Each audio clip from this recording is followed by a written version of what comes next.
Bismillahirrahmanirrahim. Assalamualaikum warahmatullahi wabarakatuh. Assalamualaikum warahmatullahi wabarakatuh. Selamat siang Bapak Ibu semuanya. Terima kasih sudah dapat bergabung dalam aksi nyata modul 1.4 yang saya ditugaskan oleh tim Balai Besar Guru Penggerak untuk mendiseminasikan hasil dari modul 1.4 yang sudah saya pelajari di program pendidikan guru penggerak. Baik Bapak Ibu, sebelum kita memulai kegiatan pada siang hari ini, ada baiknya kita berdoa terlebih dahulu. Berdoa dimulai.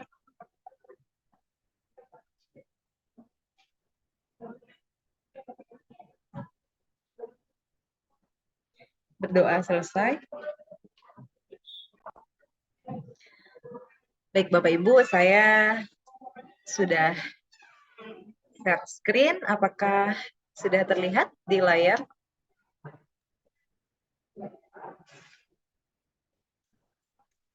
Sudah terlihat Bapak Ibu? Ya, sudah Bu.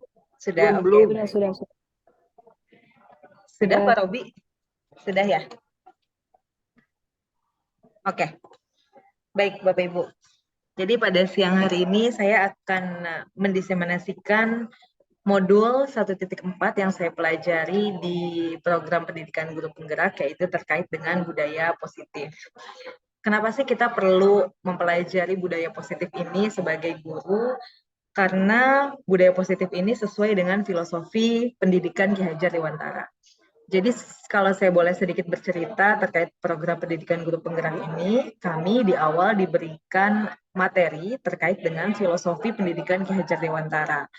Nah, salah satu filosofi yang paling mendalam dan mendasar itu adalah tujuan pendidikan kita menurut Ki Hajar Dewantara itu menuntun segala kodrat yang ada pada murid-murid kita, agar mereka dapat mencapai keselamatan dan kebahagiaan yang setinggi-tingginya, baik sebagai manusia maupun sebagai anggota masyarakat. Jadi tujuan pendidikan kita menurut Ki Hajar Dewantara itu sangat sederhana, yaitu menuntun segala kodrat yang sudah dimiliki oleh anak-anak kita. Seperti yang kita ketahui, pengalaman kita mengajar, pasti kita menemui keunikan tersendiri di setiap murid-murid kita. Nah, oleh karena itu, kita sebagai guru tugasnya itu menuntun mereka agar mereka dapat mencapai keselamatan dan kebahagiaan yang setinggi-tingginya, agar mereka bisa hidup di masyarakat kelak nantinya. Nah, untuk mencapai tujuan pendidikan itu diperlukan sebuah langkah, sebuah strategi bagaimana caranya agar kita bisa menciptakan murid-murid yang bahagia, yang selamat dan bahagia. Makanya dalam tagline guru penggerak dalam setiap pembukaannya itu selalu salam dan bahagia, karena maksudnya adalah kita harus bisa mencapai dalam hidup ini harus bisa mencapai keselamatan dan kebahagiaan seperti itu. Nah, jadi pada siang hari ini saya akan membahas terkait budaya positif sebagai salah satu strategi untuk menumbuhkan lingkungan yang positif di sekolah-sekolah kita, di sekitar kita, agar nantinya kita dapat menciptakan murid-murid yang selamat dan bahagia tadi gitu. Oke, dalam pembahasan siang hari ini kurang lebih nanti saya akan membahas tentang strategi menumbuhkan lingkungan yang positif tadi, kemudian terkait kebutuhan dasar manusia, terkait posisi guru dalam penerapan disiplin, lalu ada sebuah pendekatan disiplin positif yang dinamakan dengan restitusi. Oke, nah penerapan disiplin positif ini ditujukan untuk menghasilkan murid-murid kita yang berkarakter, disiplin, santun, jujur, peduli, dan bertanggung jawab. Nah, tujuan kita menjadi pemimpin pembelajaran di sekolah itu agar dapat menciptakan lingkungan yang positif tadi, sehingga terwujudlah suatu budaya positif di sekolah kita itu. Kita pasti memimpikan murid-murid kita yang berkarakter, disiplin, santun, ya jujur, peduli, dan bertanggung jawab. Kita pasti memimpikan murid-murid kita seperti itu. Tapi apakah strategi yang kita terapkan selama ini sudah bisa menciptakan murid-murid yang demikian? Itu yang akan kita bahas. Oke, baik Bapak Ibu. Salam dan bahagia. Sebelum kita mulai, ayo kita bermain sebuah permainan yang dinamakan dengan cobalah buka. Di sini ada kegiatan pemantik. Bapak Ibu boleh dibaca di slide. Anda dan teman Anda akan melakukan kegiatan cobalah buka. Anda adalah A, tugas Anda adalah mengepalkan salah satu tangan Anda. Coba Anda bayangkan bahwa Anda menyimpan sesuatu yang sangat berharga di dalam kepalan tangan Anda. Sesuatu yang sangat berharga. Boleh Bapak Ibu sekarang mengepalkan tangannya, ya. Anda perlu menjaga benda tersebut sekuat tenaga Anda karena begitu pentingnya untuk kehidupan Anda. Jadi sesuatu yang sangat berharga itu sangat penting untuk hidup kita. Nah, lalu tugas saya adalah rekan Anda, B, mencoba dengan segala cara untuk membuka kepalan tangan Anda. Teman Anda boleh membujuk, menghardik, mengintimidasi, bahkan memarahi, menggoda, menggelitik, atau menawari Anda uang agar Anda bersedia membuka kepalan tangan Anda. Baik, boleh saya minta Bu Raisa, ada di sana Bu Raisa? Sudah dikepal tangannya? Bu Raisa? Atau Bu Tari? Mana ya? Saya kalau mau Ya, lihat. ya, ada. Oke. Oke, Bu Raisa. Kalau Ya, saya kalau saya saya kasih ngepalin tangan ya, Bu. ya di Kedengeran nggak dalam suaranya? kedengeran Bu. Di dalam kepalan tangan Ibu ada sesuatu yang sangat berharga untuk Ibu. Kalau setelah ini saya kasih Ibu uang 200.000, Ibu bersedia membuka kepalan tangan Ibu? Ya, kurang banyak, Bu. Kurang banyak, oke. 2 miliar kali ya Bu Raisa ya. 2 miliar perlu Tapi saya nggak dipikirkan punya juga kayaknya Bu, nanti. 20 miliar, 2 miliar saya juga nggak punya ya Bu. Ada Oke, dong, yang lain dong, yang lain yang selain lain uang. selain Kira-kira uang ya. yang mungkin itu kan Em, masih terukur ya, kira-kira. Apa kira-kira?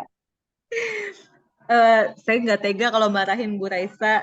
Jadi kalau dari permainan ini kita bisa ambil pelajaran bahwa se sekuat apapun orang membujuk kita, menawari kita sesuatu, tapi yang punya peran untuk membuka kepalan tangan itu siapa? Diri kita sendiri. Betul nggak? Mau sekuat tenaga apapun, orang membujuk, orang menawari sesuatu gitu. Tapi yang punya kontrol untuk membuka kepalan tangan adalah diri kita sendiri. Tergantung dengan kebutuhan kita saat itu gitu. Apakah yang sesuatu yang kita simpan di kepalan tangan kita itu sesuai dengan konsekuensi yang ditawarkan gitu, yang dibujuk. Kalau tadi kan saya nawarin Bu Reza 200.000, kata Bu Reza kurang, berarti yang di kepalan tangan Bu Reza itu jauh lebih berharga dibandingkan uang 200.000 gitu. Dan yang punya kontrol untuk membuka kepalan tangan itu adalah diri kita sendiri. Nah, seperti itu ya Bapak Ibu. Jadi dalam kehidupan kita sebagai guru sehari-hari, kita itu sering mengilusikan bahwa kita ini bisa mengontrol murid-murid kita ya. Ini ada beberapa miskonsepsi menurut Dr. William Glasser dalam teori kontrolnya, bahwa semua yang kita lakukan selama ini mungkin saja itu hanyalah sebuah ilusi, yaitu ilusi bahwa kita bisa mengontrol murid-murid kita, bahwa ketika kita meminta mereka untuk hadir tepat waktu gitu, mungkin saja itu karena mereka takut sama kita, bukan karena mereka memang mau hadir tepat waktu gitu. Lalu di sini ada juga ilusi bahwa semua penguatan positif itu efektif dan bermanfaat, karena tidak semua penguatan positif itu ternyata efektif untuk mereka gitu. Kemudian ilusi bahwa kritik dan membuat orang merasa bersalah dapat menguatkan karakter mereka gitu. Misalnya ketika kita mengkritik murid-murid kita, mungkin tanpa kita sadari selama ini kita sering mengkritik mereka atau membuat mereka merasa bersalah gitu ya. Nah, misalnya gini, ketika saya memberikan tugas matematika gitu kepada mereka, tugasnya misal ada 5, mereka hanya mengerjakan 3, lalu saya berkata, Ibu kecewa loh sama kamu, padahal Ibu berharap kamu bisa lebih baik dari ini. Nah, ketika kita berkata seperti itu, sebetulnya kita tidak menguatkan karakter mereka juga. Itu hanyalah sebuah ilusi gitu. Lalu ada juga ilusi bahwa orang dewasa memiliki hak untuk memaksa. Kita kadang berpikir karena kita lebih dewasa, lebih banyak pengalamannya, kita berilusi bahwa kita memiliki hak untuk memaksa murid-murid kita melakukan hal yang kita mau. Nah, ini semua sebetulnya hanya ilusi. Jadi, kalau menurut Dr. William Glasser, bila kita ingin membuat kemajuan perlahan, sedikit-sedikit, ubahlah sikap atau perilaku kita. Namun, bila kita ingin memperbaiki cara-cara utama kita, maka kita perlu mengubah kerangka acuan kita. Ubahlah bagaimana kita melihat dunia, bagaimana kita berpikir tentang manusia. Kita harus mengubah paradigma kita tentang skema pemahaman dan penjelasan aspek-aspek tertentu tentang realitas. Jadi di sini di awal modul dari budaya positif ini saya belajar untuk mengubah paradigma saya gitu terkait dengan teori kontrol dan stimulus respon ini. Jadi kita harus mengubah paradigma kita dari stimulus respon kepada pendekatan teori kontrol. Di mana dalam stimulus respon itu ditunjukkan bahwa kebutuhan kita sama, tapi dalam teori kontrol kebutuhan kita itu berbeda. Seperti yang tadi ketika kita bermain kepalan tangan, saya tawarkan uang 200.000, mungkin itu Bu Raisa tidak butuh uang itu gitu lah. Jadi kebutuhannya itu berbeda. Lalu semua orang melihat hal yang sama. Dalam teori kontrol, setiap orang memiliki gambaran yang berbeda, memiliki sudut pandang yang berbeda. Dalam stimulus respon, kita mencoba mengubah orang agar berpandangan sama dengan kita. Tapi dalam teori kontrol, kita berusaha memahami pandangan orang lain tentang dunia. Jadi kita memahami orang lain gitu ya.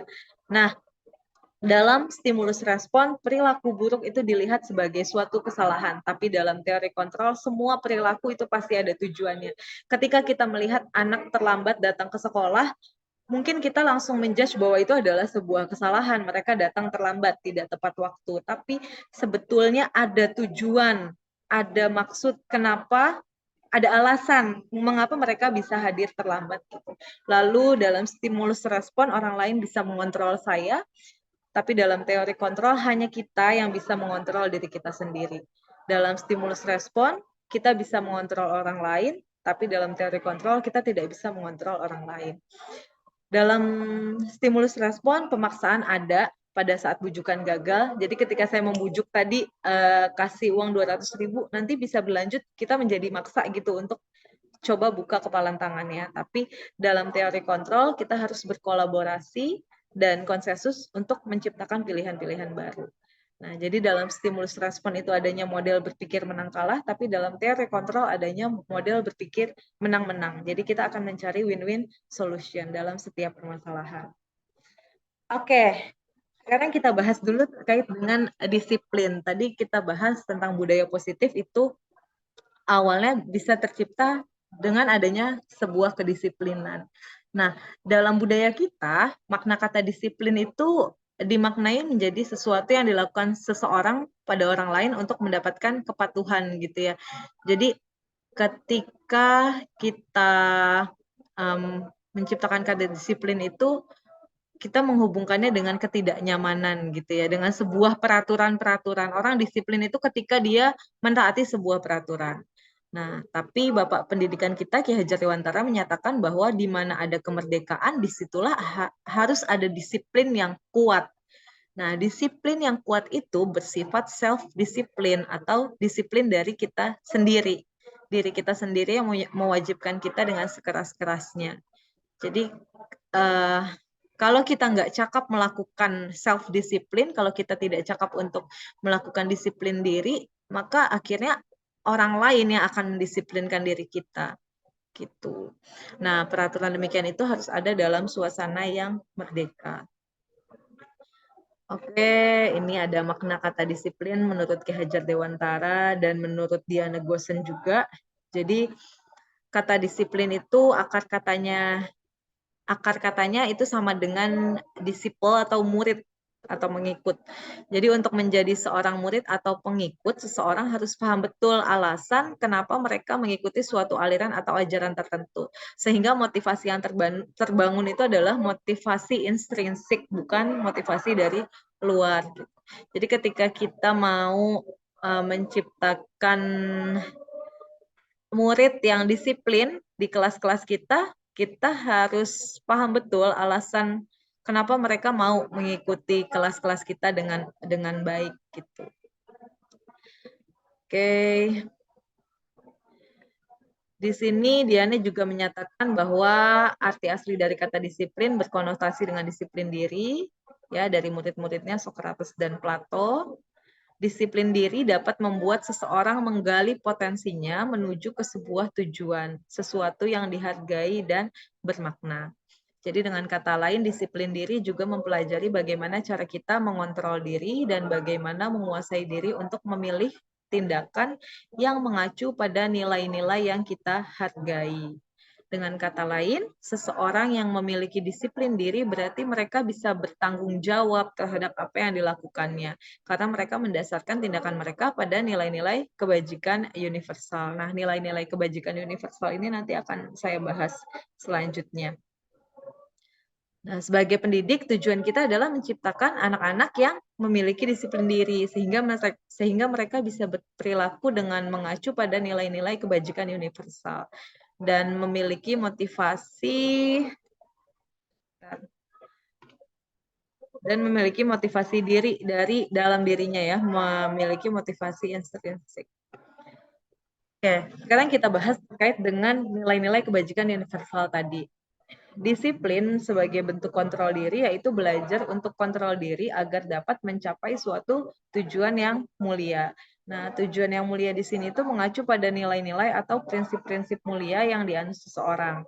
Kita namakan dia sebagai nilai kebajikan. Kalau dalam kehidupan kita mungkin nilai kebajikan itu seperti keselamatan, ya, kebersihan, itu adalah nilai-nilai kebajikan yang selama ini kita ketahui.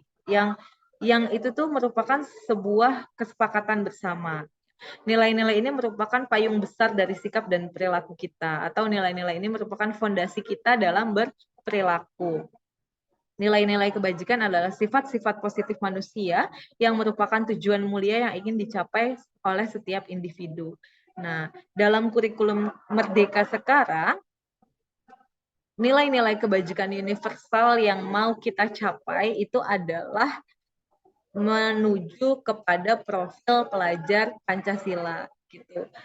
Nah, Dr. William Glasser dalam teori kontrol juga menyatakan bahwa setiap perbuatan itu memiliki suatu tujuan. Selanjutnya, menurut Diana Gosen, nilai-nilai kebajikan yang diyakini seseorang, maka motivasi intrinsiknya akan terbangun, sehingga menggerakkan motivasi dari dalam untuk dapat mencapai tujuan mulia yang diinginkan. Jadi ketika disiplin diri ini sudah timbul dalam diri seseorang, maka nilai-nilai kebajikan itu otomatis akan bisa ada dalam diri seseorang tersebut.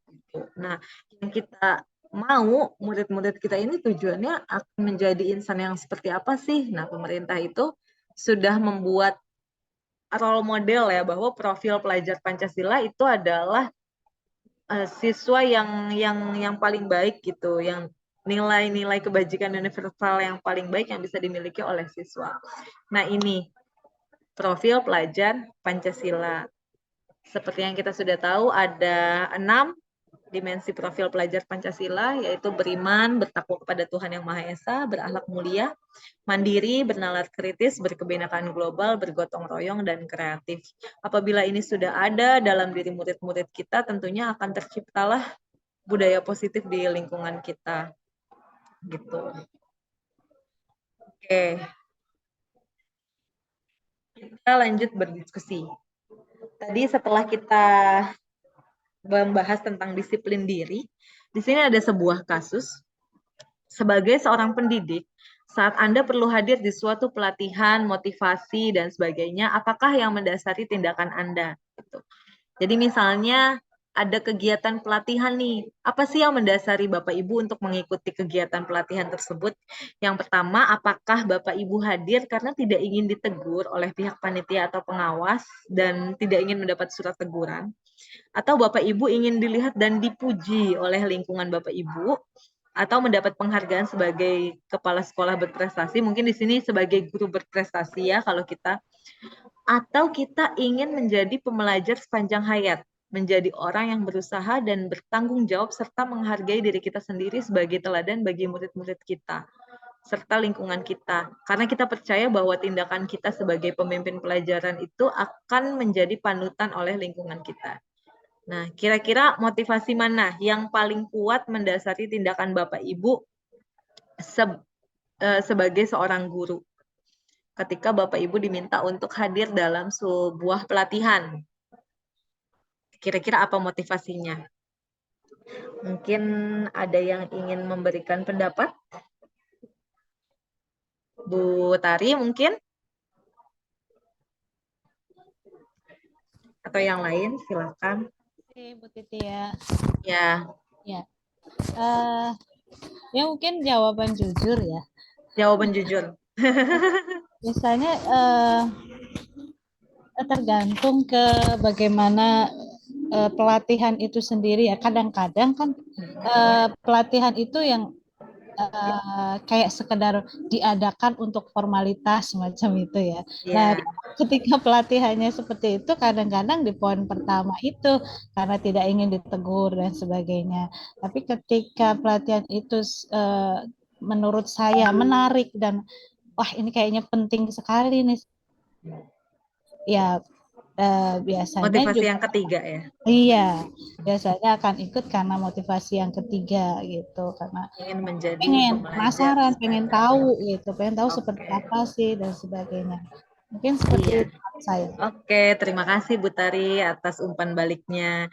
Jadi Bu Tari ini di sini ada suatu proses perubahan motivasi dari dua motivasi sebetulnya ya. Jadi mungkin motivasi awalnya itu tidak ingin ditegur. Balik lagi kepada itu tadi, kita perlu tidak akan pelatihan itu. Memang semuanya berasal dari dalam diri kita sendiri yang memiliki kontrol diri ya untuk mengikuti sebuah untuk melakukan segala sesuatu gitu. Seperti ini tadi ketika mengikuti suatu pelatihan pun tujuannya mungkin motivasinya mungkin bisa berbeda-beda, tidak ingin ditegur karena memang itu cuma formalitas atau kalau memang kita merasa itu penting, motivasi yang ketiga itu yang cocok ya, kita ingin menjadi pembelajar sepanjang hayat. Oke, baik. Lalu diskusi selanjutnya, bila di sekolah Anda tidak ada aturan yang memberikan surat teguran bagi karyawan yang sering datang terlambat, atau tidak ada atasan yang memberikan Anda penghargaan menjadi karyawan terbaik karena sering datang tepat waktu, apakah Anda akan tetap datang tepat waktu untuk mengajar murid-murid Anda? Jadi di sini situasinya tidak ada teguran bagi yang sering terlambat, tapi juga tidak ada penghargaan bagi yang datangnya selalu tepat waktu, atau mungkin justru sebelum mulai gitu ya, sebelum bel masuk. Apakah kita akan tetap datang tepat waktu untuk mengajar murid-murid kita? Boleh? Siapa yang ingin memberikan pendapat? Pak Robi mungkin atau Bu Idayu? Bu ya, mau coba untuk jawab. Ya. Ya, ini sebenarnya sih ya kalau dari tadi saya perhatikan ya dari awal sampai akhir soal pertanyaan-pertanyaan dari Bu Titi sebenarnya sih ini lebih ke hal yang sifatnya reflektif ya Bu ya. Ya, Maksudnya betul. renungan sih sebetulnya ya. Kayak ini bahan diskusi kita gitu. Sebenarnya kita diarahkan untuk bersikap sih ya, bersikap dalam artian apa yang harus kamu lakukan gitu pada saat kamu berada di situasi yang mungkin nggak sesuai dengan apa yang kamu harapkan gitu. Nah, kalau di sini pada saat saya baca bahan diskusi ya, apakah yang harus saya lakukan secara pribadi ya? Kalau saya sih pada prinsipnya ya lakuin lakuin aja yang memang harus kamu lakuin gitu. Karena pada saat kamu jadi guru, ini secara idealisme mungkin ya, pada saat Ya. kamu jadi guru nggak ada nggak ada hal yang apa ya kamu sampai ke tahap jadi guru itu memang karena keinginanmu sendiri gitu pada saat proses kamu menjalani hal itu terlepas ada apa ya ada teguran ataupun misalnya tidak ada apresiasi pun ya memang wayahnya harus dilakukan gitu Ya, jadinya betul. untuk tepat waktu atau enggak ya namanya manusia ya saya pun pribadi ya sering juga pasti telat lah ya namanya Ya. manusia gitu yang hampir tahun 6 tahun pasti ada lah tapi untuk sampai ke tahap kita kita melakukan itu karena misalnya ada suatu hal ya enggak juga sih ya Ya. kalau saya pribadi Karena Iya memang Bu Raisa. memang memang itu yang harus dijalanin gitu. Iya, wayahnya ya, memang itu sesuatu yang harus dilakukan. Kita memang harus tepat waktu untuk mengajar murid-murid kita kan gitu. Eh, Kalau misalnya ada taken for granted istilahnya ya itu bukan guru kalau menurut saya ya. Pada saat Tapi kamu ada manusia, ya saya jadi bilang ada manusia. Mungkin ada orang-orang ya yang motivasinya seperti itu, pasti ada dalam dunia ini gitu ya. Pasti ada kerja kok. manapun ya Bu. Iya, Ya. Tapi kalau makanya di sini di kita sini diminta pada untuk akhirnya merefleksi. iya. Dan Heeh. kalau disuruh milih gitu, eh, terlepas ada assignment, ada penghargaan ataupun tidak ada ya ya sudah gitu. Itu bagian proses yang harus dijalanin dan harus tepat waktu. Iya, Seperti itu ya. iya. Oke, Walaupun terima kasih Bu Reza. oke, makasih ya Bu. Ya, Lebih kecil sih sebenarnya. iya, nggak apa-apa kok Bu Raisa. Ya, di sini memang betul kata Bu Raisa, dalam proses pendidikan guru penggerak yang sudah saya jalani kurang lebih 3 bulan ini, banyak sekali refleksi-refleksi dalam diri saya sebagai guru gitu. Makanya saya banyak bilang bahwa ayo ikut guru penggerak karena ini tuh guru banget, dan semua guru seharusnya mendapatkan materi-materi seperti ini, tidak harus diadakan seleksi, tidak harus diadakan pendidikan secara khusus, tapi memang semua guru seharusnya membaca modul-modul dalam pendidikan guru penggerak ini gitu. Oke, baik, kita lanjutkan ya. Di Diana Gosen dalam bukunya Restructuring School Discipline itu menyatakan ada 3 motivasi perilaku manusia itu. Yang pertama untuk menghindari ketidaknyamanan atau hukuman. Yang kedua untuk mendapatkan imbalan atau penghargaan dari orang lain. Dan yang ketiga untuk menjadi orang yang mereka inginkan dan menghargai diri sendiri dengan nilai-nilai yang mereka percaya. Jadi memang ada dalam bukunya Diana Gosen ini, memang berarti sudah dalam penelitian ya, memang ada di dalam penelitian itu 3 motivasi perilaku manusia. Yang pertama untuk menghindari ketidaknyamanan atau hukuman. Yang kedua untuk mendapatkan imbalan atau penghargaan. Dan yang ketiga untuk menjadi orang yang mereka inginkan dan menghargai diri sendiri dengan nilai-nilai yang mereka percaya. Ketika kita memilih untuk datang tepat waktu ke sekolah, mengajar murid-murid kita, terlepas itu ada hukuman atau ada penghargaan, itu artinya kita sudah menghargai diri kita sendiri dengan nilai kebajikan, disiplin gitu ya, disiplin positif. Ini sebenarnya tidak hanya berlaku untuk kasus tadi, untuk kasus datang terlambat ke sekolah. Saya bisa hubungkan ini dengan kegiatan kita mengajar di kelas. Ketika kita menyuruh siswa kita untuk mengerjakan tugas, itu sebetulnya ada 3 motivasi ini dalam murid-murid kita gitu. Ada anak yang motivasinya hanya untuk menghindari hukuman. Mengerjakan tugas itu hanya untuk biar nggak dimarahin sama gurunya gitu. Ada juga anak yang mengerjakan tugas karena mereka mengharapkan jadi yang terbaik, mendapatkan peringkat di kelas gitu. Dan saya kurang tahu juga nih apakah ada anak yang mengerjakan tugas itu karena mereka membutuhkan itu gitu, membutuhkan tugas itu sebagai cara mereka belajar di sekolah gitu ya. Mereka mengerjakan tugas karena ya memang seharusnya mereka mengerjakan tugas, bukan karena takut dihukum atau karena ingin mendapatkan penghargaan dari gurunya. Nah, inilah yang harus kita terapkan gitu dalam murid-murid kita, bagaimana caranya mereka itu melakukan sesuatu hal itu karena mereka menghargai diri mereka sendiri. Jadi yang kita timbulkan dalam diri murid-murid kita adalah motivasi dalam diri mereka gitu. Oke, baik. Selanjutnya, ayo kita berdiskusi lagi, strategi apa yang selama ini kita terapkan untuk menanamkan disiplin positif pada murid-murid kita, dan bagaimana hasilnya pada perilaku murid-murid kita. Nilai-nilai kebajikan apa yang berusaha kita tanamkan pada murid-murid kita di kelas dan sekolah. Kayaknya ini tadi sudah sempat saya bahas juga ya, strategi yang kita terapkan di kelas gitu ya untuk mendisiplinkan murid-murid kita, mungkin dengan adanya peraturan-peraturan sekolah ya. Di sekolah kita di sekolah kita itu memang sudah ada kan peraturan-peraturan.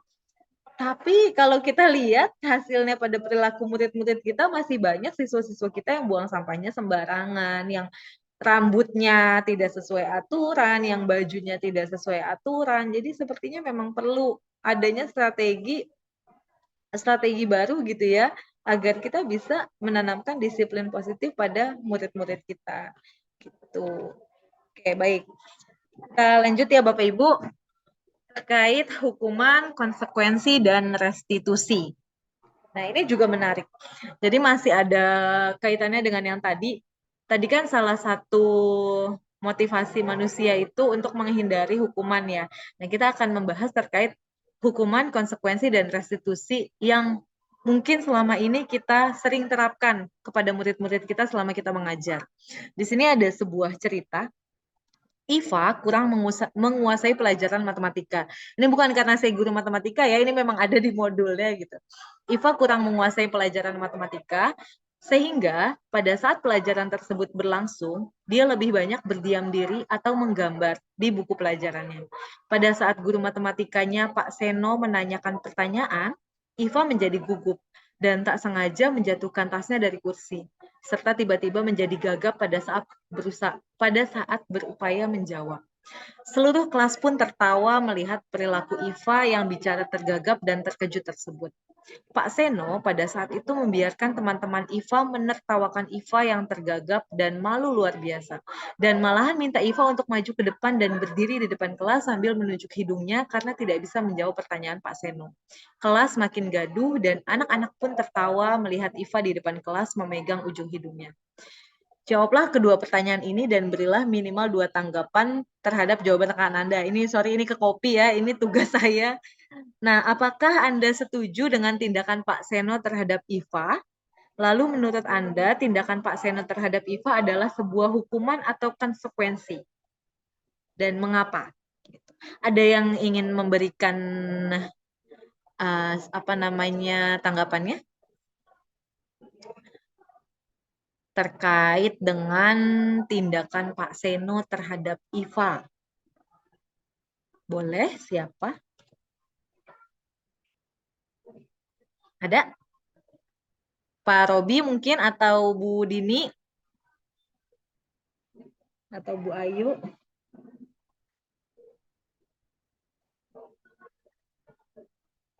Ada? Oke, saya lanjutkan saya aja berarti ya kalau kayak gitu. Oke. Coba Bu, coba jawab Oke, ya Bu boleh, ya. boleh. Bu Raisa, bagaimana Bu Raisa? Apakah Anda setuju dengan tindakan Pak Seno terhadap Ya, Iva? Sebetulnya sih ya, kalau dilihat dari, sebenarnya ini sering kali juga terjadi ya Bu ya. ya, Bahkan Bu, waktu zaman kita sekolah pun mungkin seringkali kita diperlakukan seperti ini sama guru-guru ya. Guru kita betul, lah ya, guru saya betul. sendiri.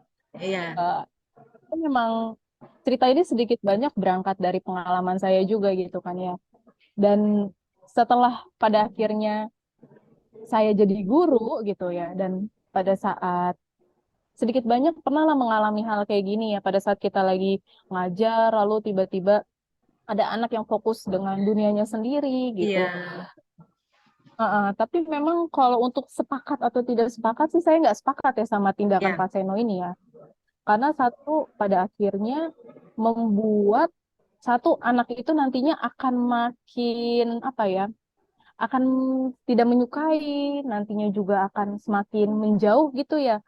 Akan semakin resisten istilahnya ya, akan semakin iya, resisten terhadap pelajarannya, ditambah memang dia nggak suka, lalu kemudian pembawaan gurunya itu, guru itu kan sebenarnya sedikit banyak sangat berpengaruh ya dalam proses pembelajaran kalau menurut saya iya. ya.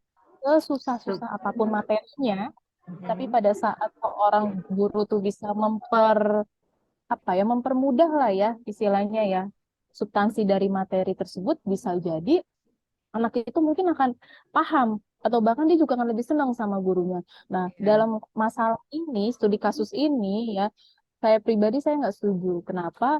Karena apa yang dilakukan sama si guru ini kemudian nanti bisa berdampak, ya bisa berdampak nggak pada saat anak ini belajar di pelajaran ini aja, mungkin bisa berdampak ke jenjang dia, pendidikan dia yang selanjutnya. selanjutnya, Bisa jadi betul. nanti, pasti nggak percaya diri kayak gitu. Hmm. Satu, nggak percaya diri, lalu Istilahnya mungkin kemudian kena mental ya. ya itu kena mental ya. Dulu memang cerita sedikit ya, saya pernah mengalami hal ini gitu kan. Karena hal sepele, saya cuma ngomong satu kata, lalu kemudian dipanggil dan disetrap gitu di depan. Tapi untungnya ya, untungnya saya punya mental yang mungkin cukup kuat lah ya. Iya. Itu kenapa akhirnya bisa bertahan gitu, bisa survive.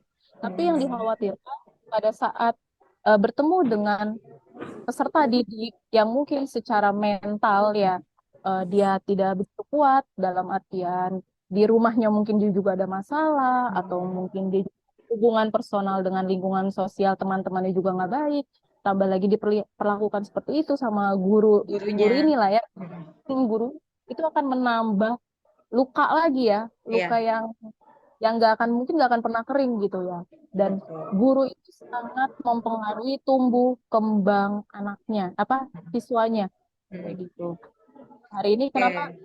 hari ini kita nggak bisa salahin ya Bu, kalau misalnya kalau kita ngajar di kelas, ayo tunjuk tangan, itu pasti persentasenya dari 36 anak paling cuma satu dua, dan seringkali itu kosong, nggak ada satupun anak yang respon.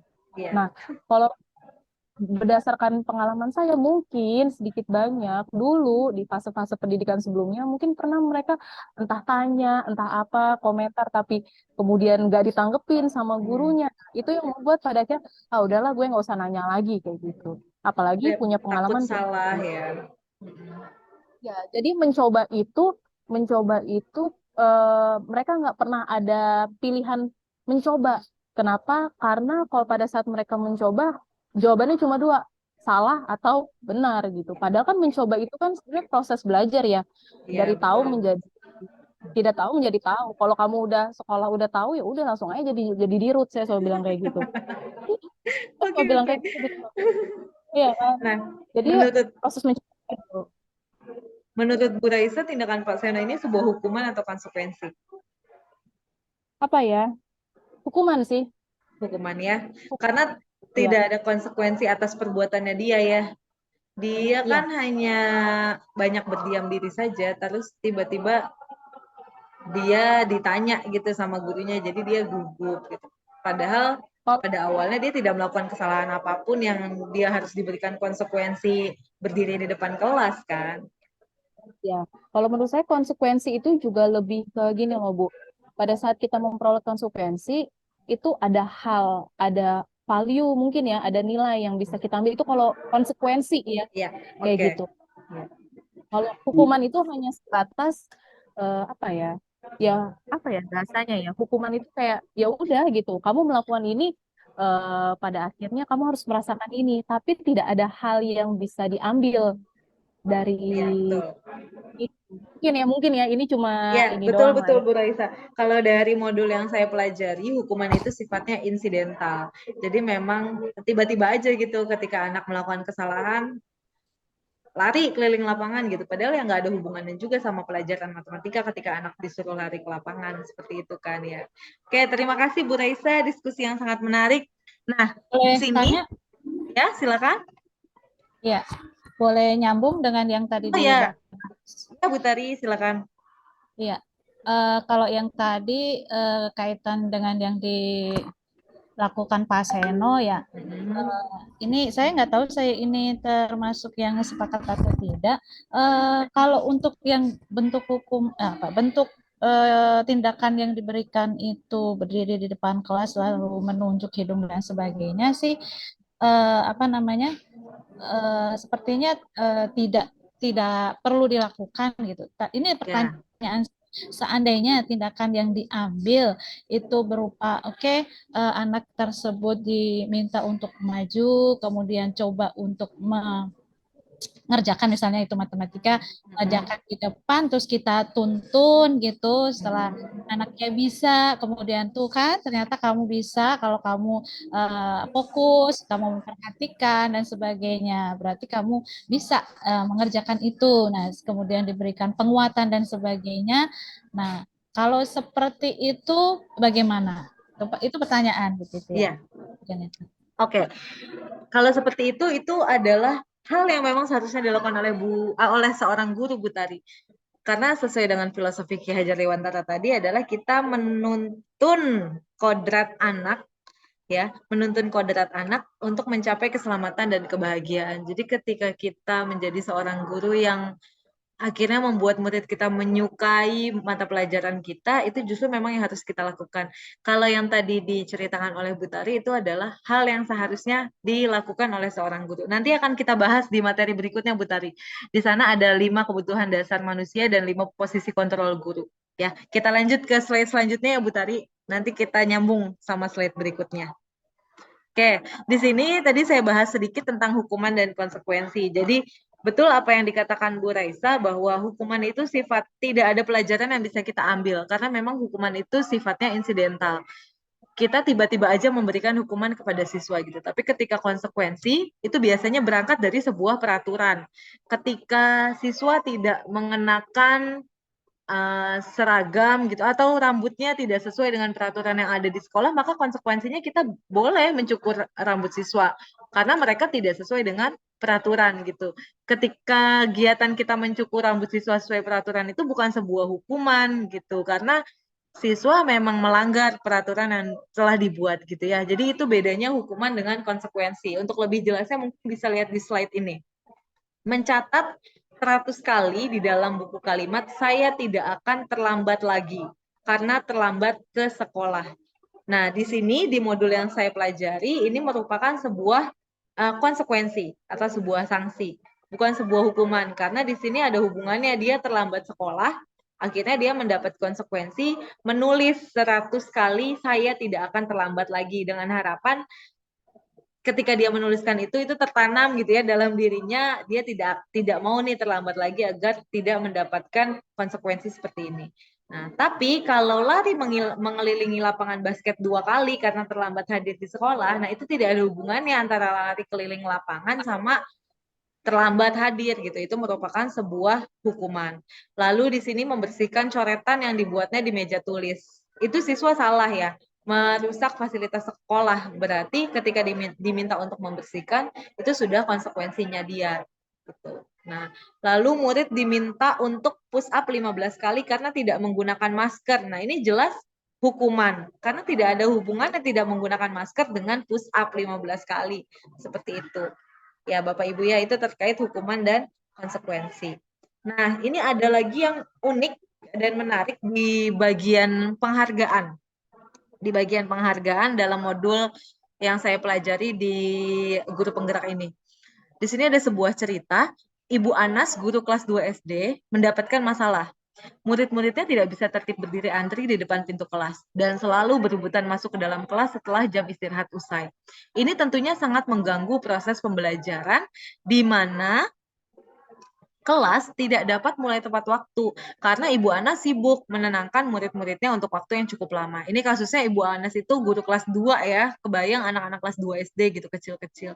Akhirnya Bu Anas berpikir cepat dan mengandalkan stiker bintang. Setiap murid-muridnya akan masuk kelas usai jam istirahat, Bu Anas akan mengiming-imingi murid-muridnya dengan stiker bintang.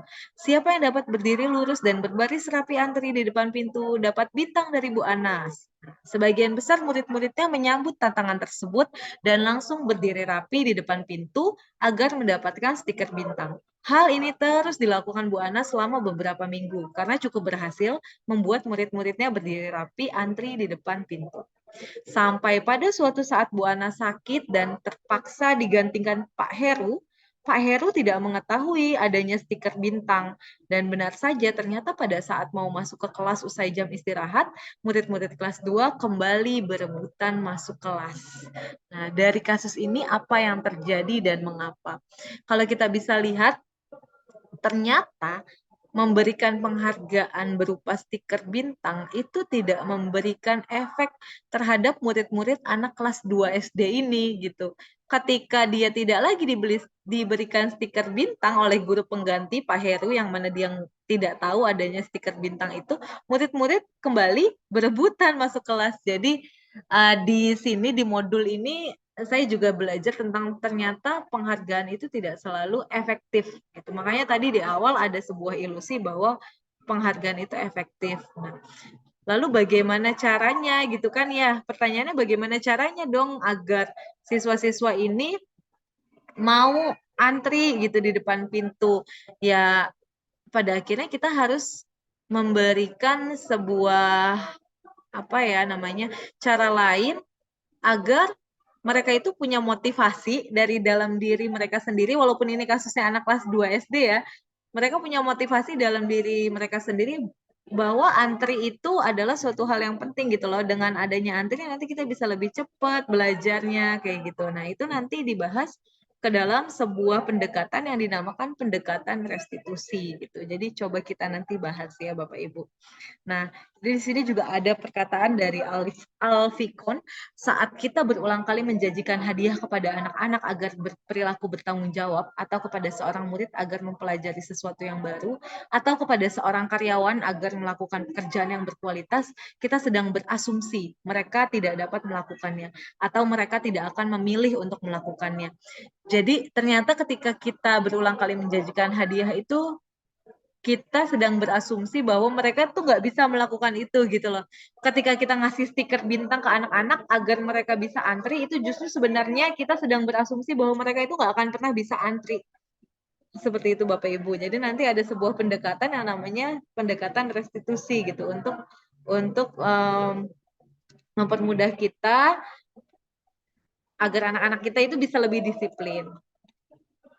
Di sini juga ada anekdot gitu ya bahasanya, dihukum oleh penghargaan. Nanti ini akan saya share maksud dari dihukum penghargaan ini. Di sini mungkin saya akan bahas penghargaan menghukum. Nih, di sini saya punya sebuah cerita dari teman sesama guru penggerak. Kapan ketika dia merasa penghargaan itu menghukum. Jadi beliau ini adalah seorang pelatih pramuka. Nah, dia melatih anak-anaknya pramuka sampai anak-anaknya itu memiliki sebuah prestasi. Artinya dia mendapatkan penghargaan dong, dia sukses sebagai pelatih pramuka. Anaknya mendapatkan prestasi, masuklah ke dalam media sosial, masuk koran saat itu. Nah, tapi karena dia sudah mendapatkan penghargaan, ada perasaan beban di dalam dirinya untuk mencapai penghargaan-penghargaan berikutnya gitu. Jadi ketika dia tidak lagi berprestasi, itu justru menghukum dirinya. Itulah yang dinamakan dengan penghargaan menghukum gitu ya, salah satu contohnya. Nah, ini nanti akan saya share terkait penghargaan. Nah, ini yang tadi saya bahas terkait restitusi, yaitu sebuah pendekatan untuk menciptakan disiplin positif. Bapak Ibu guru, apa yang akan Anda lakukan bila dalam sebuah acara pesta ulang tahun, teman Anda memecahkan gelas? Apakah Anda akan membiarkan dia membayar harga gelas yang dipecahkannya? Lalu ada juga Anda sudah janji bertemu dengan teman Anda, namun ternyata dia juga memiliki janji penting bertemu orang lain di tempat lain, dan Anda terpaksa naik taksi untuk menemui teman Anda di tempat itu. Apakah Anda akan meminta teman Anda membayar biaya taksi Anda menuju ke tempat tersebut? Lalu pegawai Anda membuat kesalahan yang menyebabkan kerugian finansial pada perusahaan. Pegawai tersebut menawarkan untuk bekerja lembur tanpa bayaran. Apakah Anda sebagai pemilik perusahaan akan menerimanya? Nah, ini balik lagi kepada teori kontrol tadi di awal. Dalam memecahkan permasalahan ini, kita tidak ingin menyelesaikan dengan cara membayar atau mengganti rugi, tapi kita mencari win-win solution gitu, solusi menang-menang. Nah, hal ini bisa kita terapkan dengan mengadakan sebuah keyakinan kelas gitu. Mengapa keyakinan kelas? Mengapa tidak peraturan kelas saja? Nah, ini yang makanya di awal gitu ya, tim kurikulum di sekolah itu mungkin meminta semua wali kelas dan para guru untuk membuat keyakinan kelas. Mengapa? Karena apabila kita menekankan pada keyakinan seseorang, itu akan lebih memotivasi seseorang dari dalam. Seseorang itu akan lebih tergerak dan bersemangat untuk menjalankan keyakinannya daripada hanya sekedar mengikuti serangkaian peraturan tertulis tanpa makna. Gitu. Ini kalau yang mengikuti kegiatan upacara saat Bu Yayat jadi pembinanya, ya Bu Yayat sempat membahas juga. Kenapa keyakinan, kenapa tidak peraturan? Seperti misalnya kita sudah tahu ketika kita mengendarai motor itu, peraturannya adalah memakai helm. Kenapa? Karena di sana ada nilai keselamatan gitu. Kenapa kita harus pakai helm? Ya biar nanti kalaupun kita terjatuh, kita nggak kenapa-napa gitu. Ada sebuah nilai kebajikan di sana, yaitu keselamatan gitu. Nah, apabila kita menanamkannya keyakinan dari dalam diri bahwa ada nilai keselamatan yang harus kita jaga ketika kita berkendara, maka kita akan secara otomatis menggunakan helm gitu tanpa disuruh, tanpa adanya peraturan lagi, kita pun akan tetap pakai helm gitu. Ada atau tidak adanya peraturan gitu. Itulah yang dimaksud dengan keyakinan gitu. Jadi apabila apabila keyakinan, seseorang itu akan lebih memotivasi dari dalam dirinya. Seseorang akan lebih tergerak dan bersemangat untuk menjalankan keyakinannya. Makanya kalimat-kalimat dalam keyakinan kelas itu bunyinya kalimat yang positif gitu. Bukan misalnya dilarang membuang sampah, bukan dilarang membuang sampah, tapi buanglah sampah pada tempatnya gitu, atau menjaga kebersihan. Karena itu lebih positif kata-katanya, lebih tergerak dari dalam diri kita gitu. Jadi kita akan lebih semangat untuk menjalankannya. Nah, di sini dalam pembentukan keyakinan kelas itu dia sifatnya lebih abstrak ya daripada peraturan. Peraturan itu biasanya lebih rinci, dilarang menggunakan dilarang menggunakan sepatu warna-warni gitu ya, harus menggunakan sepatu hitam dan sebagainya gitu. Keyakinan kelas itu berupa pernyataan-pernyataan universal seperti tadi menjaga kebersihan, terus mengumpulkan tugas tepat waktu, disiplin, hadir tepat waktu. Seperti itu berupa keyakinan-keyakinan. Pernyataan keyakinan kelas senantiasa dibuat dalam bentuk positif, lalu keyakinan kelas hendaknya tidak terlalu banyak sehingga mudah diingat ya, mudah diingat dan dipahami. Lalu keyakinan kelas sebaiknya sesuatu yang dapat diterapkan di lingkungan kita. Semua warga kelas hendaknya ikut berkontribusi, makanya dalam pembuatan keyakinan kelas itu asalnya dari dalam diri siswa. Kemarin ketika saya mencoba membuat keyakinan kelas bersama anak-anak gitu di kelas ya, saya awali dengan sebuah peraturan gitu awalnya.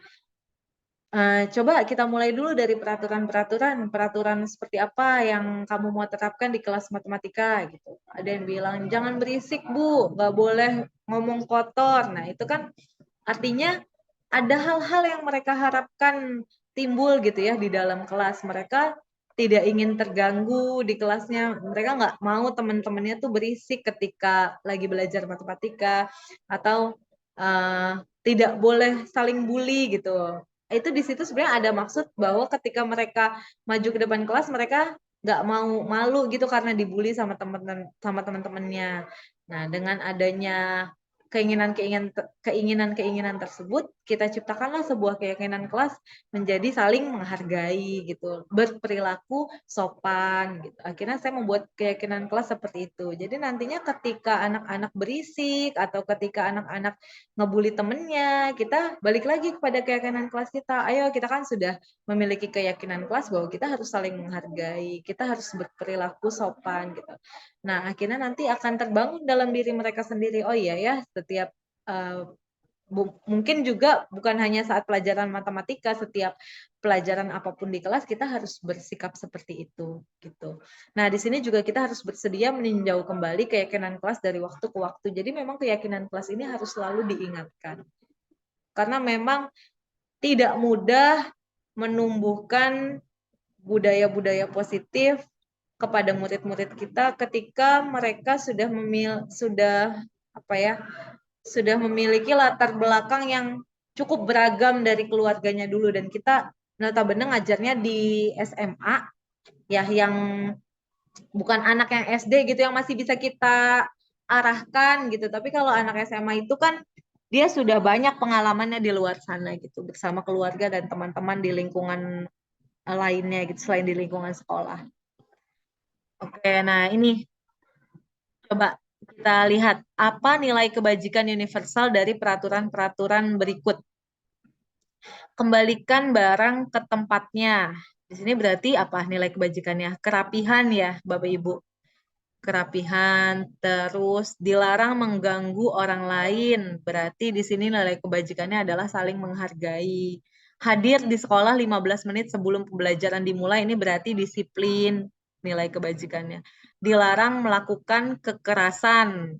Berarti apa di sini keselamatan ya. Dilarang menggunakan narkoba, berarti kesehatan. Bergantian atau menunggu giliran. Ini berarti tadi saling antri tadi ya. Disiplin juga. Dilarang merokok, itu juga nilai kebajikannya adalah kesehatan. Gitu. Jadi dalam setiap peraturan-peraturan itu sebetulnya ada nilai-nilai kebajikan yang ingin kita capai, yang pada akhirnya nilai kebajikan itu bisa hadir dari dalam diri kita sendiri. Nah, sekarang kita bahas tentang 5 kebutuhan dasar manusia. Tadi ya nyambung sama pertanyaannya Bu Tari, terkait gimana kalau gurunya pada akhirnya menuntun anak untuk menjawab soal matematika, terus akhirnya dia bisa, tuh kan kamu ternyata bisa. Nah, ini sebenarnya berhubungan juga dengan yang namanya 5 kebutuhan dasar manusia. Di sini ada pertanyaan pemantik. Coba, Ibu Ambar, guru wali kelas 2A di SD Pelita Hati, sedang bingung menghadapi ulah salah satu murid di kelasnya, Doni. Beberapa anak di kelas 2A telah datang padanya dan mengeluhkan Doni yang seringkali meminta bekal makan siang mereka dengan paksa. Jika Anda menghadapi situasi seperti Ibu Ambar, apa yang akan Anda lakukan? Menurut Anda, kira-kira apa alasan Doni melakukan hal itu? Kayak di sini, mungkin ini sering juga nih kita menghadapi murid-murid kita yang seperti ini ya. Ini mah anak kelas 2, kita mah anak SMA, tapi sering juga ada anak yang kayak gini nih, iseng ambil bekal makan siang temennya atau iseng ambil jajanan temennya di kelas gitu. Kayak Bapak Ibu ada yang ingin memberikan pendapat? Apa yang akan Bapak Ibu lakukan dan menurut Bapak Ibu kira-kira apa ya alasan Doni melakukan hal tersebut? Ada yang ingin memberikan pendapat Bapak Ibu? Saya di sini kalau saya lihat partisipannya siapa sih? Bu Idayu. Bu Idayu tadi headsetnya bermasalah ya. Bu Ayu mungkin? Cek. Atau Pak Robi? Atau Bu Raisa, Bu Tari, Ya, silahkan. Pak Robi, boleh. ya coba boleh saya. Ya, Tadi gimana? ada anak yang Oh iya, iya. sering minta bekal makan siang nih sama temennya, ngambil bekal temennya. Apa yang Pak Jadi Robi lakukan? yang pertama saya lakukan kalau dilihat kasus ini, yang pertama saya akan memanggil anak tersebut ya Bu. Doni dalam hal ini mungkin banyak alasannya ya. Di antaranya mungkin dia belum sarapan atau tidak dibekali gitu. Ya. Jadi intinya kalau saya di posisi Bu Ambar, saya akan memanggil anak tersebut, kemudian ya ditanya apa alasannya, kenapa sampai mengambil makanan temannya, sedangkan itu kan bisa dibilang ya tidak boleh lah ya Bu. Kemudian ya itu juga merugikan orang lain. Ya, betul. Iya, jadi akan Jadi saya Pak Robi interogasi akan dulu. memanggil, ya. Ditanya dulu ya, pasti ada alasan ya, Pak, Iya, betul Bu. di balik perlakuan Doni, di balik. Iya, kan mungkin orang tuanya tidak memberikan bekal ataupun Betul. tidak memberikan uang jajan, kan bisa saja ya. Iya. Ya, betul sekali Pak Robi. Terima Iya. kasih Pak Robi atas pendapatnya. Sama-sama, Bu Titia. Baik Bapak Ibu, untuk membahas kasus Doni ini ya. Doni itu sering meminta bekal makan siang mereka dengan paksa. Sering meminta bekal makan siang teman-temannya dengan paksa. Nah, kalau saya jadi Ibu Ambar pun saya akan seperti Pak Robi, saya akan memanggil lalu menanyakan apa alasan Doni melakukan hal tersebut. Nah, alasan Doni melakukan hal itu tuh bisa kita bahas ke dalam 5 kebutuhan dasar manusia. Jadi menurut Dr. William Glasser ada 5 kebutuhan dasar manusia. Yang pertama adalah bertahan hidup, penguasaan, kasih sayang dan rasa diterima, kebebasan dan kesenangan. Jadi ketika kita melihat Doni nih sering ambil bekal makan temennya, itu alasannya mungkin dari 5 kebutuhan dasar, salah satu dari 5 kebutuhan dasarnya si Doni ini belum terpenuhi. Ada kebutuhan dasar dalam diri dia yang belum terpenuhi sehingga dia melakukan hal tersebut gitu. Jadi ketika diinterogasi nih misalnya si Doni tadi, ngapain kamu ambil bekal teman kamu? lalu dia menjawab karena dia lapar, artinya ada satu kebutuhan yang belum terpenuhi dalam dirinya, yaitu kebutuhan untuk bertahan hidup. Ya, dia memerlukan makanan agar dia bisa kuat gitu ya, agar dia bisa kuat untuk hidup gitu. Itu alasan yang pertama. Kalau misalnya dia menjawabnya karena dia lapar gitu dan dia tidak diberikan bekal oleh orang tuanya. Itu yang pertama. Tapi apabila dia menjawab, saya ambil bekal teman saya, karena saya senang teman saya nanti jadi marah-marah gitu karena bekalnya diambil gitu. Itu artinya ada satu kebutuhan yang belum terpenuhi dalam diri Doni, yaitu kebutuhan akan kesenangan. Itu cara dia bersenang-senang dengan mengambil bekal temennya. Dia tuh senang kalau temennya susah gitu. Dia senang kalau temennya marah-marah sama dia karena bekalnya diambil. Itu kalau alasannya Doni seperti itu. Kalau dia menjawabnya seperti itu. Lalu bisa juga alasannya Doni mengambil bekal makanan biar Bu Guru jadi merhatiin aku. Kalau aku ambil bekal makan teman aku, nanti Bu Guru panggil aku. Artinya Bu Guru sayang sama aku. Gitu. Nah, itu ada kebutuhan akan kasih sayang dan rasa diterima. Kalau dia menjawabnya seperti itu. Jadi memang tadi seperti yang Pak Robi bilang, pasti ada alasan di balik itu. Dan alasannya itu berdasarkan 5 kebutuhan dasar dalam diri manusia. Ketika Doni tadi beralasannya biar Bu Guru jadi perhatian sama aku, itu artinya ada kebutuhan kasih sayang dalam dirinya yang belum terpenuhi. Kemudian kalau dia jawab, kenapa Doni ambil bekal temennya? Ya, biar teman-teman lihat aku ini hebat karena aku bisa ambil semua bekal teman-teman aku. Itu artinya ada satu kebutuhan dasar penguasaan yang belum terpenuhi dalam diri Doni. Dia ingin teman-temannya melihat dia itu yang nomor 1 gitu. Itu. Lalu untuk kebebasan, ya dia ketika dia menjawab suka-suka saya mau ambil bekal siapa juga, saya mau ambil makanan siapa juga, itu suka-suka saya. Itu artinya ada satu kebutuhan dasar kebebasan yang belum terpenuhi dalam diri Doni. Nah, hal ini berkaitan dengan murid-murid kita di sekolah yang kita hadapi dalam kehidupan kita sehari-hari. Ketika tadi deh yang permasalahan yang dibahas Bu Tari tadi, siapa ya namanya, yang disuruh maju ke depan kelas, itu kan dia tidak suka ya, posisinya dia selalu diam ketika mata pelajaran matematika dan malah menggambar. Itu artinya ada satu kebutuhan, bahkan 2 ya mungkin, kesenangan dan kebebasan yang tidak terpenuhi dalam diri apa sih tadi namanya, Iva ya kalau nggak salah. Iva tuh nggak seneng sama pelajaran matematika dan dia itu pengen bebas gitu, pengen bisa belajar dengan bebas, nggak di gurunya itu tidak memaksa dia untuk belajar kayak gitu. Itu sebetulnya ada kebutuhan dasar yang tidak terpenuhi dalam diri murid kita gitu. Nah, tugas kita sekarang adalah memenuhi kebutuhan dasar tersebut gitu. Jadi ketika anak-anak terlihatnya bete nih belajar matematika, kok males-malesan, artinya mereka butuh senang, dan kita harus menciptakan bagaimana caranya agar pembelajaran matematika kita itu menyenangkan sehingga kebutuhan dasar murid kita itu terpenuhi gitu.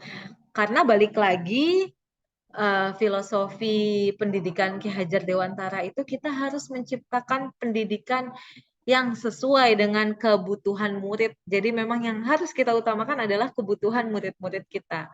Gitu. Bagaimana kita bisa menciptakan 5 kebutuhan dasar manusia dalam murid kita ini terpenuhi. Gitu.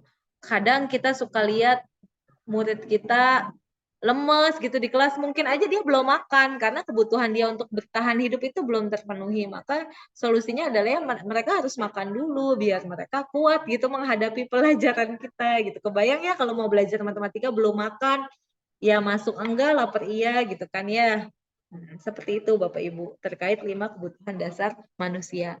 Nah, ini hubungannya dengan dunia berkualitas. Jadi dalam diri murid-murid kita ada dunia berkualitas, yaitu tempat khusus dalam pikiran mereka, tempat menyimpan gambaran representasi dari semua yang kita inginkan ya. Bisa berisi orang-orang, hal-hal atau apa saja yang terbaik dalam hidup kita dan membuat kita merasa bahagia dan terpenuhi kebutuhan dasarnya. Seperti itu. Jadi kalau kita sudah bisa memenuhi 5 kebutuhan dasar manusia tadi, akan tercipta dunia berkualitas dalam diri murid-murid kita. Ya. Bila guru dapat membangun interaksi yang memberdayakan dan memerdekakan murid, maka murid akan meletakkan dirinya sendiri sebagai individu yang positif dalam dunia berkualitas karena mereka menghargai nilai-nilai kebajikan. Betul. Seperti itu Bapak Ibu. Nah, sekarang kita masuk dalam 5 posisi kontrol. Balik lagi seperti pertanyaan Bu Tari tadi, kalau misalnya gurunya menawarkan hal tersebut, itu seperti apa? Saya rasa ini ada hubungannya dengan ini, dengan restitusi, yaitu 5 posisi kontrol guru. Melalui serangkaian riset dan berdasarkan pada teori kontrol Dr. William Glasser, Gosen berkesimpulan ada 5 posisi kontrol yang diterapkan seorang guru, orang tua, ataupun atasan dalam melakukan kontrol.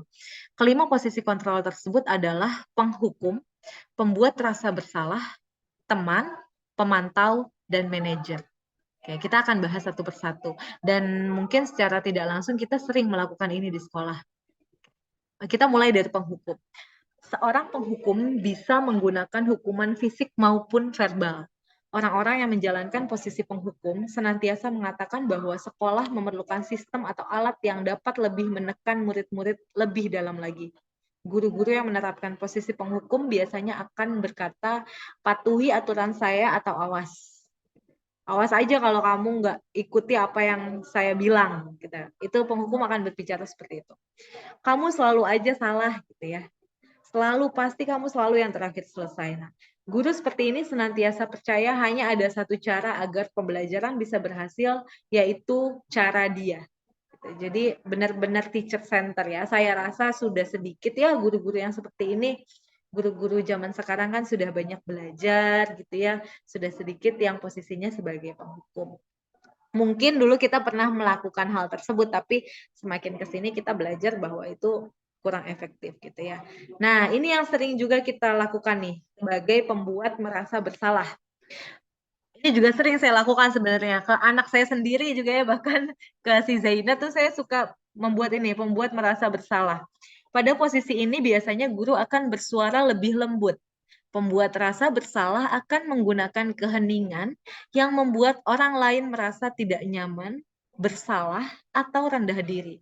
Kata-kata yang keluar dengan lembut. Ya, jadi kata-kata yang dikeluarkan ini lembut karena dia kan ingin membuat muridnya merasa bersalah gitu ya. Seperti, Ibu sangat kecewa sekali dengan kamu. Berapa kali Bapak harus memberitahu kamu ya, kok kamu nggak paham-paham gitu.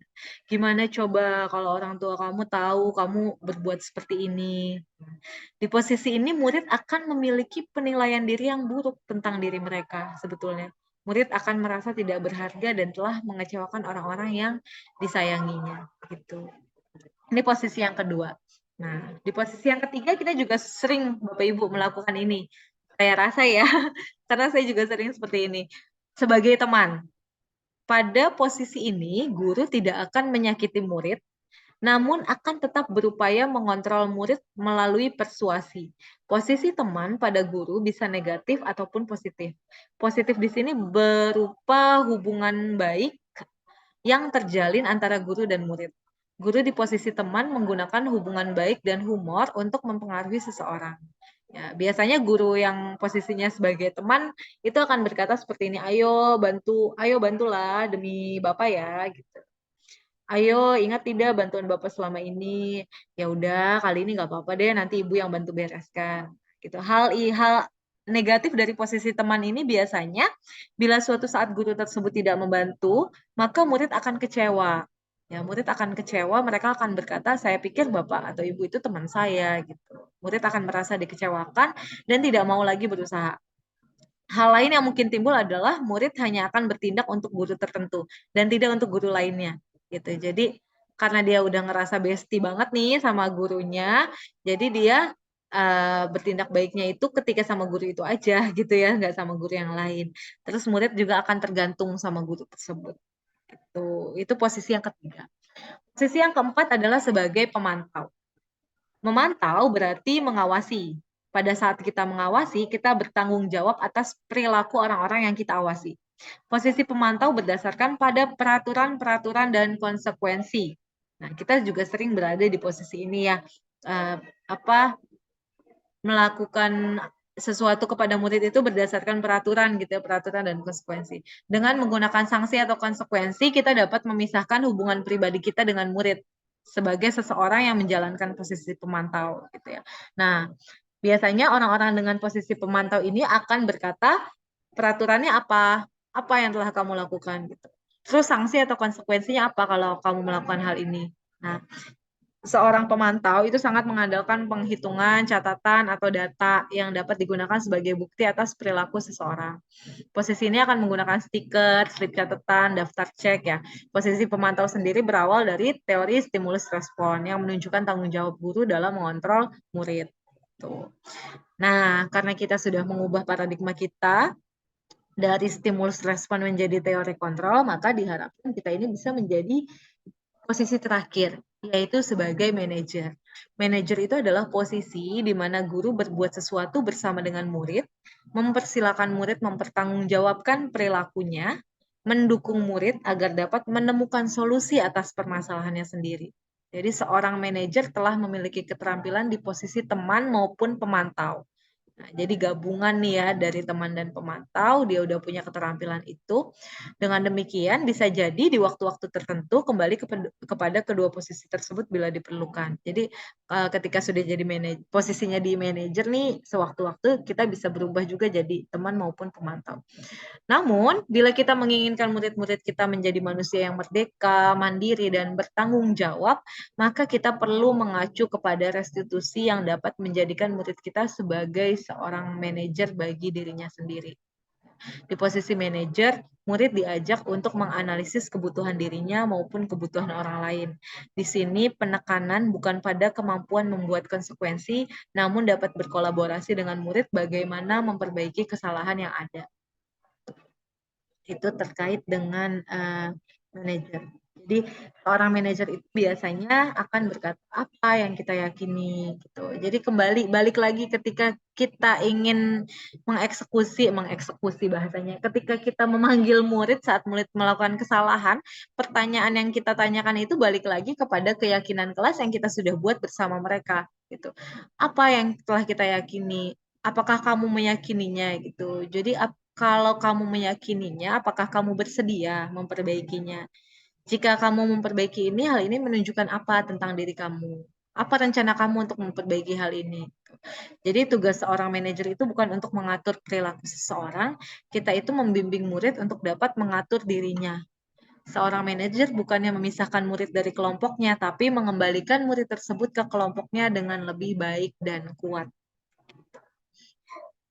Baik, Bapak Ibu, coba di sini saya kecewa sekali dengan kamu. Berarti yang mana? Posisi yang mana ketika kita berbicara? Saya kecewa sekali dengan kamu, Nak. Yang mana Bapak Ibu? Orang merasa bersalah. Ya, pembuat orang merasa bersalah ya. Kalau ini, Ibu kejar aku karena Ibu guru sayang aku. Itu berarti ada kebutuhan dasar apa yang belum terpenuhi? Cinta, kasih Cinta dan kasih sayang. Iya. Ya, seperti itu ya Bapak Ibu. Sebenarnya ada banyak sekali pertanyaan, tapi kita langsung ke segitiga restitusi ya Bapak Ibu ya.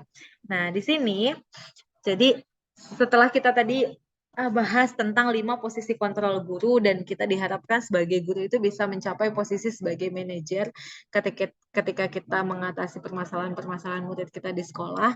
Nah, posisi manajer ini biasanya akan menggunakan segitiga restitusi untuk menyelesaikan permasalahan. Segitiga restitusi itu bentuknya seperti ini.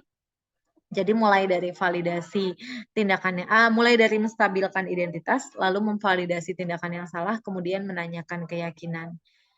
Nah, ini ketiganya ini mungkin bisa dilakukan berbeda-beda tahapannya gitu ya. Sebetulnya sebagai guru mungkin kita juga sering melakukan ini, cuma kita nggak tahu aja namanya segitiga restitusi gitu ya. Mungkin dulu kita sering juga melakukan hal ini terhadap murid-murid kita. Nah, yang pertama kita biasanya akan menstabilkan identitas. Kebayang misalnya kita nemu anak berantem gitu ya. kan suka ada aja ya anak kita mah di sekolah yang patah tangan aja ada ya anaknya Bu Restu gitu. Tiba-tiba lagi istirahat, tangannya patah gitu, main adu panco itu ada. Nah, misalnya atau yang berantem gitu. Ini Bu Raisa juga pernah menemukan ya, waktu lagi jadi guru piket.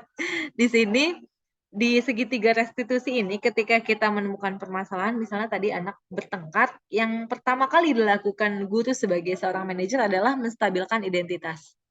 Gitu. Karena kan mereka pasti sedang berapi-api ya kalau habis berantem tuh ya. Ditanya, kita stabilkan dulu identitasnya.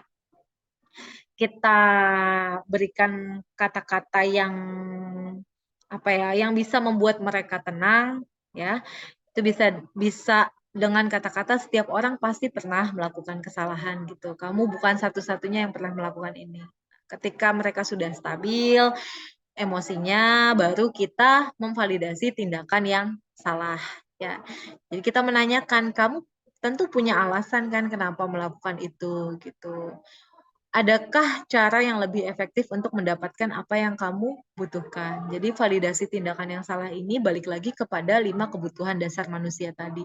Ketika mereka melakukan sesuatu kesalahan, itu pasti ada salah satu dari kebutuhan dasar mereka yang belum terpenuhi. Nah, itu yang harus kita tahu nih, kebutuhan dasar apa yang sebetulnya belum terpenuhi dari diri mereka gitu.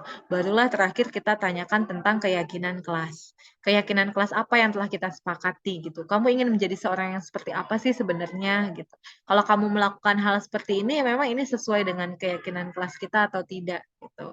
Apa yang akan kamu lakukan untuk menjadi orang yang lebih baik lagi. Gitu. Ini langkahnya ya tadi ya.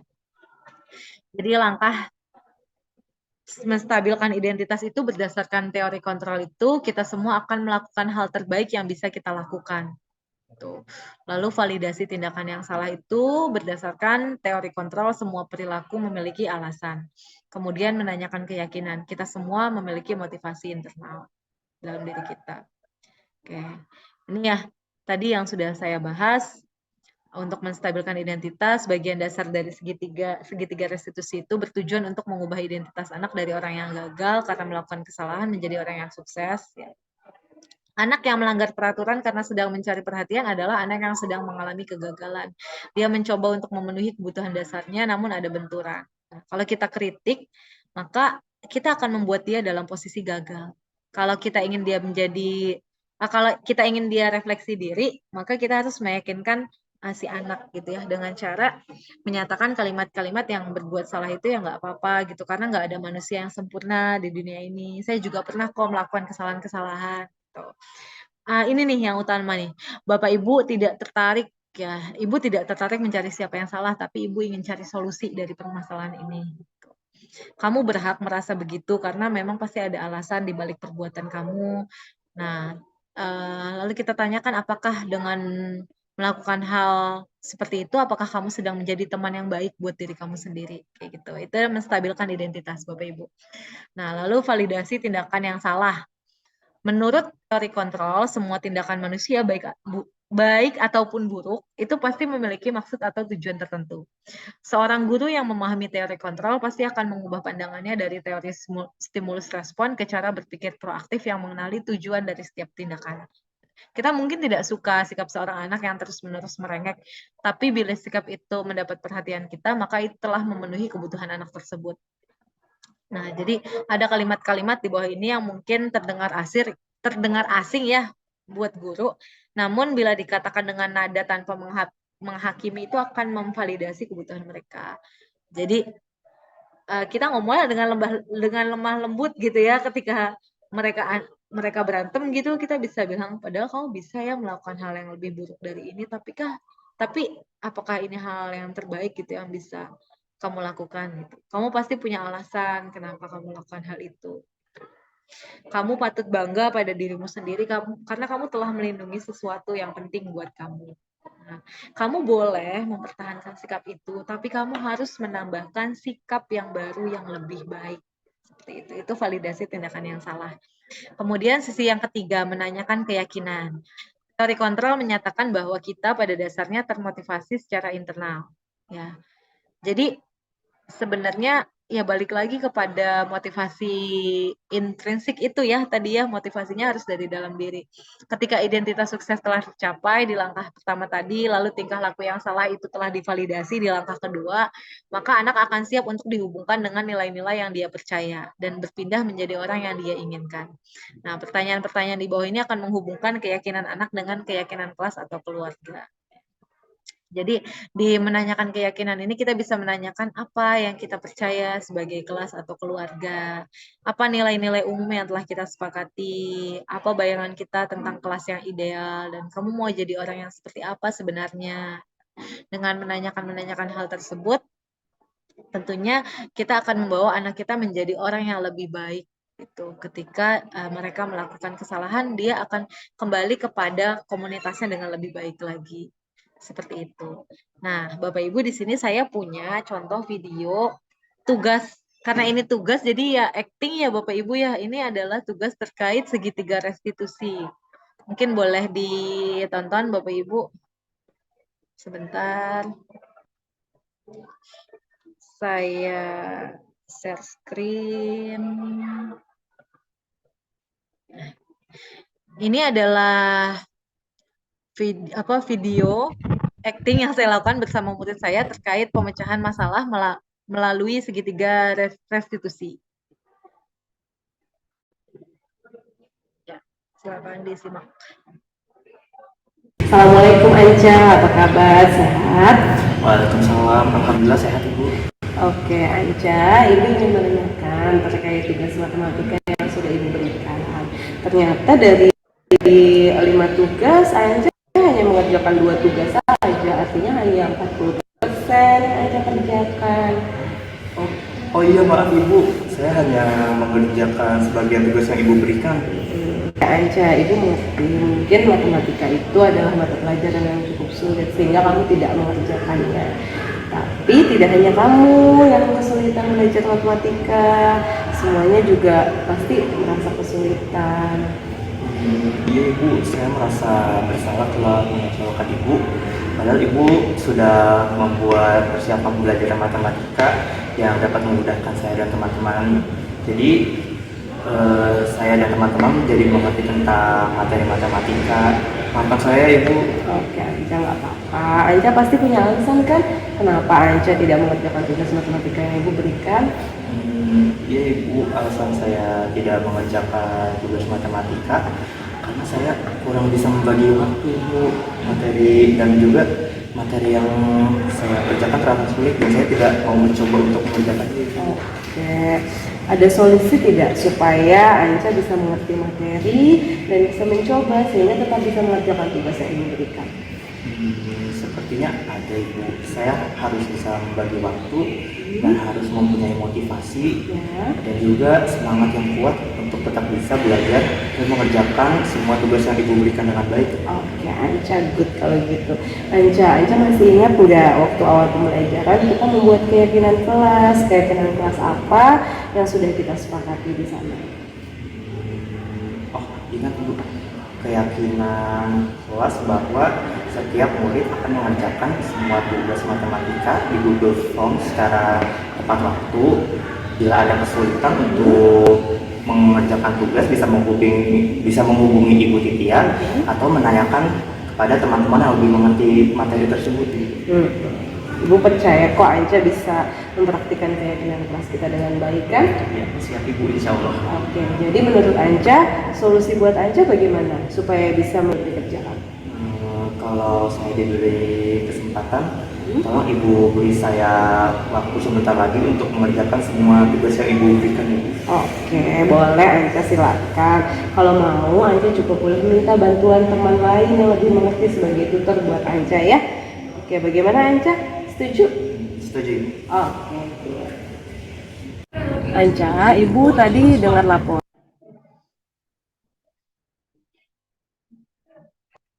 Oke, baik. Terdengar Bapak Ibu tadi kasusnya si Anca yang tidak mengerjakan tugas ya. Dulu waktu saya belum kenal segitiga restitusi, mungkin ketika anak nggak ngerjain tugas, saya langsung panggil, kamu belum ngerjain tugas ini kerjain, besok kumpulin gitu ya.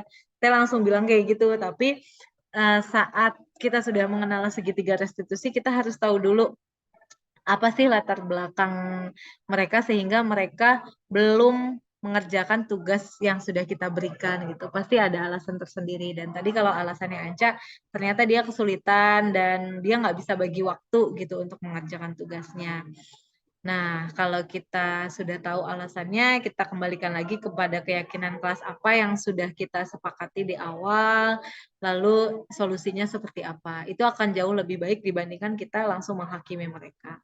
Seperti itu, Bapak Ibu. Baik, Bapak Ibu, demikian pemaparan saya terkait budaya positif yang sudah saya pelajari di modul 1.4. Ada tanggapan mungkin atau umpan balik yang ingin Bapak Ibu berikan atau pendapat apapun sebelum kita tutup pertemuan kita pada siang hari ini? Bu Tari, silakan. Ya baik, terima kasih Bu Titia. Kalau untuk saya mungkin sangat terkesan dengan tadi 5 posisi tadi ya, dan saya merasa jadi manusia pendosa gitu ya. Saya ingat anak-anak, ke anak pertama saya sepertinya jadi penghukum, karena kan saya sering memberikan hukuman. Kemudian ke anak kedua, karena memang anaknya lebih cenderung penurut, tapi kalau dia melakukan kesalahan, saya sering membuat dia merasa bersalah gitu dengan bahasa yang lebih halus gitu, tapi kayaknya memojokkan gitu. Kalau ke anak ketiga itu yang sebagai teman, jadi kan kita bestie, jadi adik harus begini gitu jadinya. Jadi sudah lengkap sepertinya dosa-dosa saya. Terima kasih Bu Titia. Oke, terima kasih Bu Tari atas pendapatnya. Setelah ini posisi Ibu berubah jadi manajer ya Bu Tari ya. Mudah-mudahan. Iya, jadi kita harus timbulkan motivasi intrinsik dari dalam murid-murid kita atau bahkan anak-anak kita sendiri gitu di rumah ya, agar mereka tuh paham terkait nilai-nilai kebajikan dalam hidup ini gitu, agar mereka tahu hal apa sih yang benar yang seharusnya mereka lakukan. Baik Bapak Ibu, sebelum kita akhiri pertemuan pada siang hari ini, saya minta untuk kita foto bersama terlebih dahulu yuk. Boleh senyum terbaiknya. Saya print screen dulu. Ya, 1, 2, 3. Oke, terima kasih Bapak Ibu atas waktunya pada siang hari ini. Tetap semangat untuk menjadi guru-guru hebat di sana ya, di sekolah Bapak Ibu masing-masing. Terima kasih kepada teman-teman saya yang lain yang bisa bergabung. Selamat beraktivitas. Terima kasih. Mohon maaf apabila ada kekurangan selama penyampaian tadi. Saya tutup, saya akhiri. Terima kasih. Wassalamualaikum warahmatullahi wabarakatuh. Waalaikumsalam. Waalaikumsalam warahmatullahi wabarakatuh. Terima kasih Bu Tia. Terima kasih. Terima kasih.